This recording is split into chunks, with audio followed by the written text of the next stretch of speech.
Diyos Ama na makapangyari sa lahat. Nagpupuri po kami muli sa iyo sa Espiritu at Katuwanan. Lord, patawarin po kami sa lahat po ng aming nagawang pagkakasala at pagkakamali.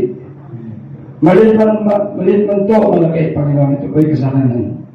Kaya po kami namamalik sa iyo, na kami po yung patawarin. Sa araw-araw namin ginagawa sa aming po mga buhay, Lord.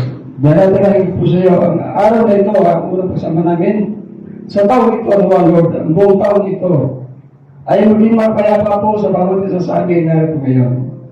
Tulungan po kami, Panginoon, sa aming po pang-araw-araw na ginagawa, sa aming po pag-aanap buhay. Alam ko po na nandiyan malamang sa aming pag-ibig. Na kanya yung iniingatan at inalala niyo sa lupang kaparukan dahil ang Diablo ay napakalakas. Kaya Lord, tulungan po kami na ito po ang aming mapaglabanan para po sa kanan may tagoy po namin ang aming pong pamilya, Lord. Kung ano man po mga pangailangan ng mga kapatid natin ngayon, alam po Lord, ang kung ano man to, ikaw po ang tutulong sa kanila.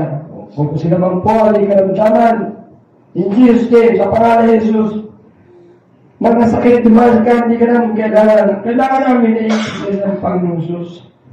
Lord, ganoon din po Panginoon, ang mga wala pa rito, alam naman po nila ang araw nito ay araw po sa panangin sa iyo sa Espiritu at Katotohanan. Hindi sa gabal sa amin ng Diablo. Ang malaga sa amin ay ikaw, O Lord. Kaya tulungan ko po ang mga payapak na atong mga pagkit na wala pa rito. Na makakapit po sila sa pagsama namin sa iyo sa Espiritu at Katotohanan. Ganun din po, Lord, ang ating po mahal pastor.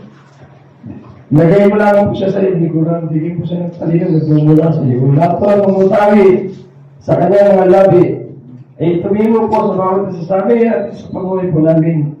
Darangin ko po, Panginoon, ang kanyang pong pamilya, idalayin mo sa ano pong karamdaman.